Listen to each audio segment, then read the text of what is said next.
Bonjour à tous, ravi de vous retrouver dans 1000 questions à la fois. Satan existe-t-il vraiment? Sacrée question que celle posée par les adolescents cette semaine. Et soyons francs, parmi les chrétiens, même chez les adultes, beaucoup ne sont pas convaincus de l'existence de Satan. Qu'en est-il? Que dit la Bible?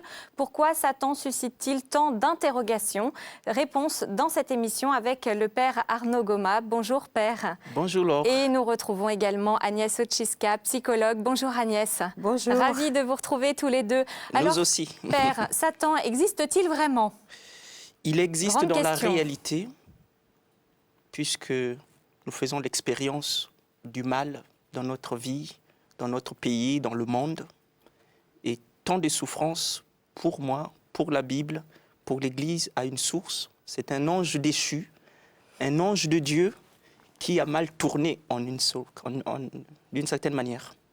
Sans plus attendre, je vous propose d'écouter ce que pensent les jeunes lycéens. Quelles sont leurs convictions sur cette question de l'existence de Satan? Écoutez leurs réponses. Satan existe-t-il vraiment? Je pense que Satan a été créé pour faire peur aux non-croyants et pour du coup évangéliser des peuples. C'est un peu les deux. Satan existe réellement et a été créé par l'homme parce que l'homme avait besoin d'un contraire de Dieu pour renforcer sa foi en Dieu. Parce que le bien ne peut pas exister si le mal n'existe pas. Je pense que si on considère que Satan est le mal, on ne peut pas nier son existence puisque le mal existe vraiment. Qui est Satan? Satan, il représente l'opposé de ce que représente Dieu. Et ça nous permet de faire une vraie distinction entre le bien et le mal. C'est pas quelqu'un de réel qu'on peut toucher physiquement. Pour moi, Satan, il incarne toutes les faiblesses de l'homme, tout ce qui permet que l'homme peut virer du mauvais chemin. Comment imaginez-vous Satan? Pour moi, Satan, je représente pas, je vois pas vraiment son image, puisque par exemple dans la Bible, enfin dans la Genèse, avec le jardin d'Éden, la pomme d'Adam, le serpent, pour moi, c'est le mal. Et pourtant, Satan, en fait, il peut être incarné partout. Ça peut être un animal, ça peut être nous. Moi, j'imagine pas tellement Satan bien définiment, mais j'imagine plutôt ce qui dégage, une sorte d'atmosphère plutôt obscure ou malsaine. Comment Satan agit-il dans la vie des hommes? Pour moi, Satan, il n'agit pas particulièrement sur nous.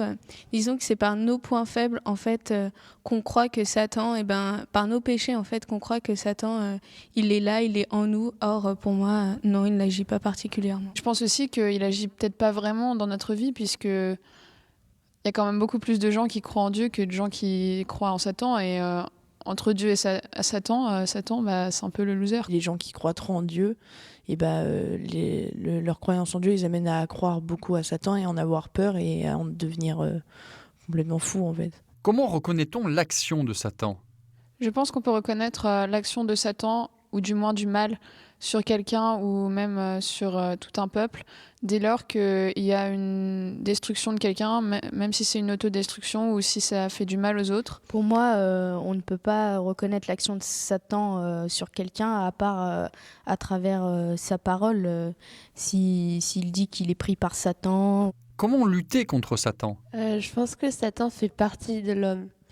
Alors en fait, l'homme lutte contre soi-même pour lutter contre Satan. Je pense que la meilleure chose pour lutter contre Satan, c'est tout simplement de l'ignorer. Pour moi, c'est par notre volonté, c'est par notre foi en Dieu qu'on peut en fait vaincre Satan. Quelles sont vos grandes questions? Moi, je voudrais savoir s'il y a des signes pour nous prouver vraiment que Satan existe. Je voudrais comprendre pourquoi on parle de Satan comme une personne. Je voudrais savoir si aujourd'hui on peut croire en Dieu sans croire à Satan et inversement. Moi, je voudrais savoir comment, entre guillemets, Satan est apparu. Est-ce que Satan il a déjà réussi à tenter Jésus ou Dieu dans l'Évangile? Je voudrais savoir si Satan a engendré un fils comme Dieu. Voilà un reportage signé Philippe Mouret. Agnès, quelle idée se font les jeunes de Satan? Alors, moi, je refuse toujours de répondre à des questions trop générales parce que les jeunes, chaque jeune, on l'a entendu là, c'est merveilleux dans ce reportage de voir à quel point chaque jeune est habité par des images, des représentations. Adulte, c'est pareil. Alors, ce qu'on peut dire quand même, c'est qu'effectivement, les représentations imaginaires d'un jeune, d'un adolescent, sont marquées par l'étape d'adolescence dans laquelle il est. Hein. Donc certainement on peut dire qu'à l'âge de l'adolescence, on s'oppose à l'autre, et notamment à ses parents. Bon, on peut dire que quelque part, le Satan, c'est aussi celui qui s'oppose à Dieu, entre guillemets, qui est contre le bien, qui fait le mal, enfin, etc. Certainement, bon, il peut y avoir des choses de ce type-là. Mais surtout, de toute façon, la représentation que l'on se fait chacun et chacune, et aussi bien les jeunes, chaque jeune, de Satan ou de Dieu, dépend aussi beaucoup de la culture dans laquelle il grandit, de l'environnement dans lequel il est,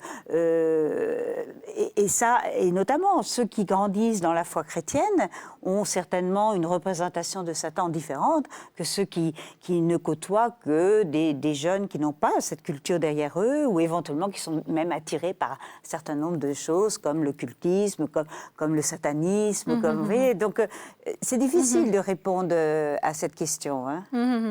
Alors, Père Arnaud, qui est Satan? D'où vient-il? Qu'est-ce qui nous est dit dans la Bible? Dans la Bible, Satan, d'abord, c'est un nom générique. Hein. Ça veut dire... il est nommé, différemment. Ouais. Mais d'abord, le mot Satan veut dire accusateur en hébreu. C'est celui qui accusait devant le tribunal ceux qui étaient jugés. Et après, dans la Bible, on trouve différents noms, le malin, le mauvais, le prince de ce monde, le prince des ténèbres, Béliard. Il y a plusieurs noms sous cette appellation. Et souvent, on parle dans la Bible... Quelle est son origine? Son origine reste vraiment une origine divine. C'est-à-dire que on le décrit comme étant un être de lumière, très intelligent, qui a été créé par Dieu, puisque c'est Dieu qui a créé les anges, et qui est rentré en rébellion. Donc il s'est révolté contre Dieu, et dans sa chute a entraîné d'autres, d'où le pluriel, les démons, les esprits, les mauvais esprits. Donc en gros, c'est un peu le chef de la bande. Rebecca nous dit, ce n'est pas quelqu'un de réel. Qu'est-ce que vous répondriez à ça? Moi, je reprendrais que c'est vrai, c'est pas une personne. Vous ne verrez jamais dans la rue quelqu'un dit tiens, il y a Satan qui passe.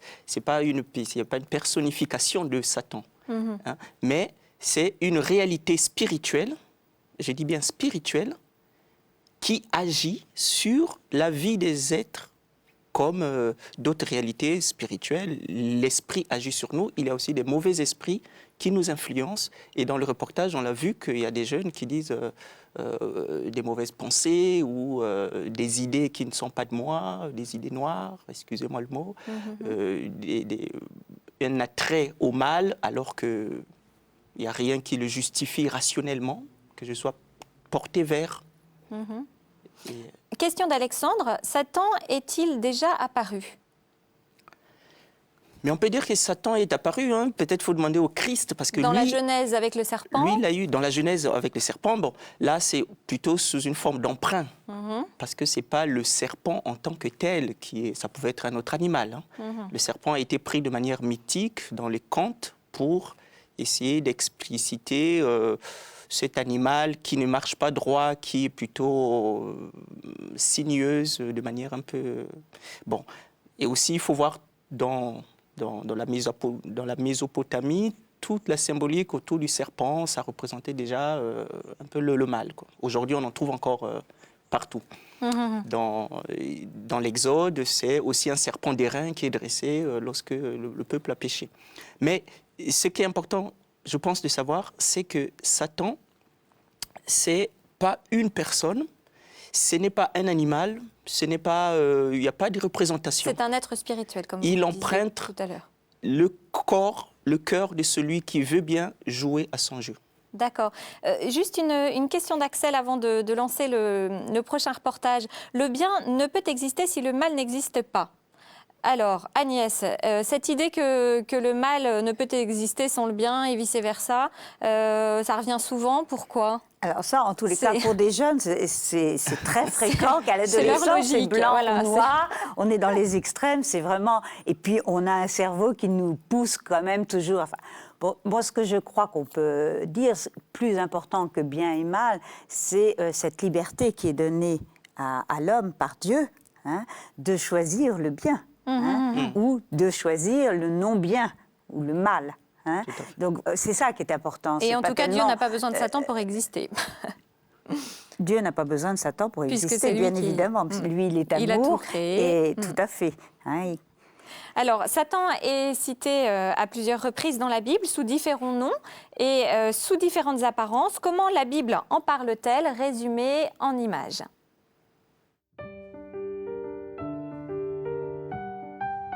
Satan fait partie du monde créé par Dieu. On le rencontre dans plusieurs récits de l'Ancien comme du Nouveau Testament. C'est un être rempli d'orgueil qui a voulu être l'égal de Dieu, s'en les détourner et la rejeter. Il est ce qu'on appelle un ange déchu. La Bible le décrit comme un être invisible qui n'agit pas seul. Une armée de démons sont ses auxiliaires. Dans l'Ancien Testament, Satan apparaît comme l'un des anges de la cour céleste, chargé de discuter les décisions de Dieu. Cependant, on discerne dès le départ chez lui une hostilité à Dieu, car il ne veut pas que Dieu pardonne, encore moins que le Fils de Dieu puisse se faire homme. Il ne croit pas à l'amour désintéressé. L'histoire de Job est le témoignage le plus probant. Le Seigneur dit à Satan : « As-tu remarqué mon serviteur Job ? Il n'a point son pareil sur la terre. C'est un homme intègre et droit, qui craint Dieu et se garde du mal. » Mais Satan lui répond : « Tout ce que l'homme possède, il l'abandonne pour sauver sa vie.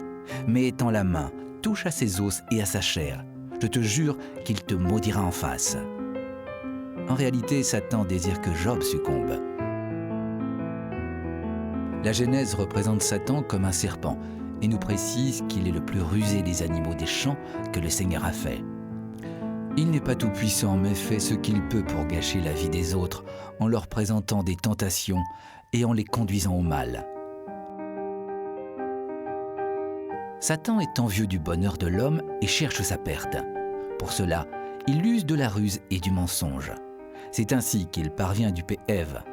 Il la séduit et lui ment. Ève sait qu'elle ne doit pas manger du fruit de l'arbre, car Dieu l'a prévenue. « Vous n'en mangerez pas, vous n'y toucherez pas, sous peine de mort, lui avait-il dit. » Mais le serpent l'a fait douter. Il rétorque : « Pas du tout, vous ne mourrez pas. Dieu sait que le jour où vous en mangerez, vos yeux s'ouvriront et vous serez comme des dieux qui connaissent le bien et le mal. » En désobéissant, Adam et Ève ont perdu la vie éternelle. Ils sont condamnés à mourir et tous leurs descendants aussi. Fort de notre foi, nous avons aujourd'hui la conviction que nous sommes délivrés de la mort. Car le Christ, qui était envoyé pour combattre le mal, est sorti victorieux de son combat. La lutte contre Satan a commencé avec la tentation de Jésus au désert et touche à sa fin au moment de la Passion. Satan, que Jésus nomme prince de ce monde, a été vaincu grâce à la fidélité de Jésus à son Père et à la résurrection. Comme le Christ, nous nous heurtons nous aussi à Satan. L'air de rien, il nous suggère de mauvaises pensées, de mauvaises attitudes. Cela nous conduit au mal et à la mort. C'est pourquoi nous devons être vigilants. Dans l'Épître aux Corinthiens, Paul nous met en garde. Bien que déjà vaincu, Satan est un esprit redoutable, aimant à se camoufler en ange de lumière. Mais s'il demeure uni au Christ par la foi et la prière, le baptisé est certain de triompher.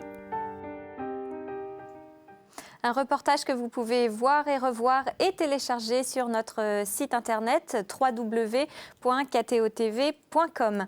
Père Arnaud, comment Satan se manifeste-t-il aujourd'hui dans nos vies? Je peux dire que dans nos vies, Satan se manifeste par ses œuvres.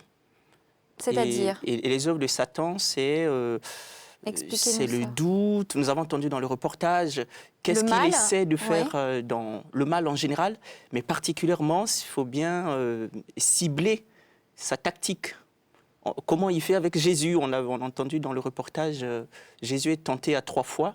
Il sème le doute, il veut le séparer de Dieu. Il veut lui dire, est-ce que tu es vraiment fils de Dieu? Si tu es cela, alors utilise ta puissance contre Dieu, comme s'il n'y avait pas de relation. Et je pense qu'aujourd'hui, dans la vie des jeunes, elle se manifeste par tous ces sollicitations, des sites sataniques qui existent, un attrait à tout ce qui est mort, tout ce qui ne conduit pas à la vie. Et moi, je vois des jeunes, même au lycée, là où je suis, choisir volontairement de se manifester, plutôt attirés par des rites sataniques, par une certaine expression de la mort, de la haine, du racisme, de tout ce qui est rejet de la foi, rejet de l'amour, mais plutôt exaltation de la haine, de la division. Et je pense que tout ça, on peut dire que c'est la manière à laquelle Satan, j'aime pas trop le mot, mais s'incarne. Mais est-ce que c'est pas aussi l'âge, Agnès, où on tente des expériences, où on a envie d'être un peu provocateur?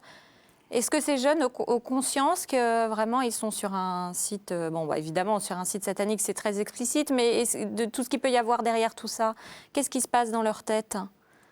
C'est vrai que c'est très compliqué parce que, comme vous l'avez dit, les adolescents cherchent là où ils peuvent aller. Ils ne savent pas. Ils ne savent pas encore. Bon. Donc, effectivement, il y a des milliers de sites de satanisme, hein, des milliers sur Internet. Donc, ils sont nombreux. On ne peut pas dire que la majorité des jeunes vont sur ces sites-là et s'y retrouvent, hein, loin de là, très loin de là. Alors, ce que je crois, ce qui est intéressant de ce que le Père Arnaud a dit, c'est qu'effectivement, toutes ces tentations que nous avons tous, jeunes ou moins jeunes, hein, on peut parfaitement reconnaître que cela vient de Satan. Bon, très bien.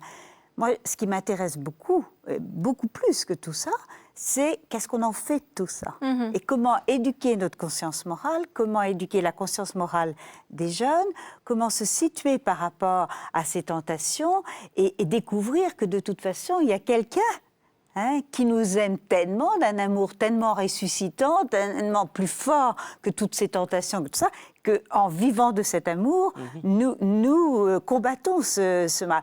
Mais à la limite, comment on va leur expliquer justement ça à ces jeunes? Comment on va les éduquer? Je dirais que plus que des explications intellectuelles, hein, et qui passent par justement des représentations des mots, Satan, etc., je dirais c'est par l'expérience, relire notre expérience, voir à quel moment nous avons, en renonçant à telle tentation, en découvrant que cette tentation, elle n'allait pas vers la vie, mais elle allait vers la mort, ce que disait le Père Arnaud tout à l'heure. Voilà comment on peut découvrir. Hein. Mais en soi, les faire travailler sur ces satans qui te tentent, qui tout ça, je pense que c'est pas très utile. Ouais, je pense qu'Agnès a raison, que c'est pas plus connaître. Nous ne sommes pas là pour faire le marketing de Satan. On n'a aucun intérêt. On aurait même presque voulu qu'il disparaisse de notre vie pour notre bonheur. Hein. Là, on est d'accord. C'est pas un grand Satan avec un petit Jésus à côté, c'est plutôt l'inverse. Bien sûr. Donc, c'est important de ne pas trop s'appesantir sur la personne même, mais plutôt amener vers les conséquences. Et je pense que les jeunes qui sont en train de se construire peuvent eux-mêmes voir les conséquences de certains actes, à quoi ça mène. Et c'est ça l'expérience peut-être à vivre avec eux. Ça peut être théorique, mais ça peut être aussi une expérience concrète, spirituelle. Bien sûr. En montrant bien qu'il y a vraiment deux chemins. Il y a un qui conduit à la mort, il y a certains actes qui conduisent plutôt plus à la vie, à l'amour autour de soi. Une petite réflexion d'Éléonore que j'ai trouvée très drôle. Satan est un loser. Peu de gens croient en lui, donc son champ d'action est réduit. Elle a raison, Éléonore. Hein. Elle a raison, c'est un perdant. Nous l'avons entendu dans le reportage, hein, il est déjà vaincu. Et parfois, des gens qui sont vaincus peuvent encore rester un peu influents parce qu'on a des représentations et tout. Mais ce qui est sûr, c'est que Satan a été vaincu par Jésus. L'amour l'a vaincu. Il a été crucifié. Hein. Et donc, maintenant, parfois, moi j'ai vu, j'étais en Afrique, on a tué un serpent, il y a encore une petite queue qui commence à gigoter, et les gens ont encore peur de ces petits serpents, de cette petite queue qui se met à gigoter, alors que le principe même a été anéanti par l'amour de Dieu, puisque Jésus est venu pour cette mission. Comment lutter contre Satan? Alexandre nous dit, il suffit de l'ignorer. Est-ce que vous êtes d'accord avec cette réponse? En partie. En partie. On l'ignore et on ne pense qu'à Dieu. C'est bien de ne pas trop lui faire la place, de ne pas être obsédé aussi, parce qu'on peut être aussi possédé par son esprit et le voir partout. Une de ses ruses, c'est de faire croire parfois qu'il existe un peu trop de manière... Mais une autre de ses ruses, c'est aussi parfois de vouloir rester caché. Et donc arriver à nommer le mal. Moi, lorsque j'ai lu par exemple les romans d'Harry Potter, j'ai trouvé que c'était très intéressant parce que les seuls qui arrivaient à combattre ce fameux Voldemort, c'était ceux qui le nommaient. Et donc, même en psychologie, on voit ça. Lorsque quelqu'un arrive à nommer son mal, c'est déjà une première étape de la guérison. Et je pense que Satan, il faut le dénoncer parce qu'il est le père du mensonge. Et donc, en mettant la vérité, on fait obstacle à son œuvre. Mais d'où l'importance peut-être, Agnès, d'en parler clairement, sans en faire après tout un discours, de poser les choses telles qu'elles sont auprès de nos enfants? Peut-être, mais j'allais dire, en faisant attention à ne pas se déresponsabiliser. C'est-à-dire que, de toute façon, effectivement, qu'il y ait des tentations, c'est une chose, qu'elle s'appelle Satan, c'en est une autre, mais l'important, c'est quand même, de toute façon, c'est nous qui sommes responsables de l'accueillir ou de ne pas l'accueillir, de le mettre de côté et de se rendre responsable du bien que nous faisons. Hein. Donc, faire un peu attention, c'est pas Satan qui fait le mal. C'est nous. Voilà. Oui, c'est vrai que les jeunes associent beaucoup Satan au mal. C'est nous. Et le mal, c'est nos errements, nos méchancetés. Mais non, c'est nous qui faisons. Voilà. Les errements, c'est nous. C'est pas parce qu'on fait une bêtise que c'est Satan qui est derrière nous. Vous êtes d'accord? Je crois que c'est très important, ça. Que pensez-vous de ça? Je suis à 50% d'accord avec Agnès. Éclairez-nous. Parce que pour quelles raisons? Il y a certaines étapes de la vie de l'homme où la liberté, la volonté est prisonnier. Il y a des états de possession où les gens sont possédés, sont même plus... Aujourd'hui, même en justice, parfois on reconnaît que certains dérèglements psychologiques peuvent rendre un homme irresponsable de ses actes alors que c'est lui qui le pose. Et donc, il faut voir qu'il y a différents degrés de responsabilisation, comme dit Agnès, mais il arrive à certains moments, on le voit dans l'Évangile, que certains hommes sont vraiment liés, sont prisonniers. Alors ça va être difficile quand même de faire la distinction. Et en ce moment-là, c'est l'exorcisme. Donc il faut pratiquer un exorcisme qui reste assez rare tout de même. Pour essayer de libérer cette personne, ou une prière de libération. Agnès? Oui. Je pense qu'effectivement, c'est d'abord très très rare. Et ensuite, là, nous parlons de jeunes qui mûrissent dans la foi, qui découvrent la foi. Et je crois que ce qui est vraiment très très important à leur faire découvrir, c'est qu'ils ont ce don de liberté que Dieu leur a donné et que c'est en se convertissant que effectivement ils repoussent le mal. Tout à fait. Moi, je pense. Alors, ce que je retiens de ce qu'a dit Arnaud, il a tout à fait raison. Et on n'a pas forcément à le mettre sur le compte d'ailleurs de Satan. Mais moi, qui travaille beaucoup avec des malades psychiques, et ils ont des comportements de posséder ces malades, vraiment de posséder, et ils ne sont pas responsables du tout du mal qu'ils font. Et c'est un mal. Alors, de ce point de vue-là, je crois que vous avez tout à fait raison. Alors, juste pour... Myriam nous dit, c'est par notre foi en Dieu qu'on peut vaincre Satan. C'est comme ça aussi, peut-être, qu'on peut éduquer nos enfants à avoir une foi ferme, convaincue, qui leur permettra d'être protégés aussi. Oui, puisque la tactique de Satan, la tactique du mal, en tout cas, c'est d'essayer de nous couper la relation avec Dieu. Et les sacrements, c'est important. Et donc, aussi, la vie sacramentelle, la prière, la connaissance de la parole de Dieu, parce que dans la Bible, il nous est donné aussi de voir comment d'autres sont sortis victorieux des mêmes maux qui minent la société aujourd'hui, qui traversent nos enfants. Je me souviens d'un jeune qui simplement a essayé de se pendre à 2 reprises parce que dans sa tête, il entendait la voix qu'il était nul, qu'il ne pouvait rien faire à l'école. Voilà. Donc à ce jeune-là, il fallait le faire dire qu'il n'est pas du tout nul, qu'il est plutôt un bon, et qu'il choisit la vie, qu'il renonce à ne pas écouter cette voix qui en lui... Et jusqu'aujourd'hui, il est vivant. Je peux vous dire qu'il y a de la victoire sur Satan, sur toutes sortes de tentations au mal qui arrivent aux adolescents. Merci Père Arnaud, merci Agnès. Merci, Laure. C'est la fin de cette émission. Si vous voulez approfondir le sujet, je vous propose ce livre, Sortir gagnant de nos luttes intérieures, écrit par Marianne Leroux aux éditions des Béatitudes. C'est un livre qui s'adresse aux adultes. Si vous souhaitez revoir l'émission, vous le pouvez quand vous le voulez. Il suffit de vous rendre sur le site internet de KTO, rubrique vidéo. La semaine prochaine, vous aurez le plaisir de retrouver Véronique Westerlop. Quant à moi, je vous souhaite une très bonne fin de semaine. Au revoir. Au revoir.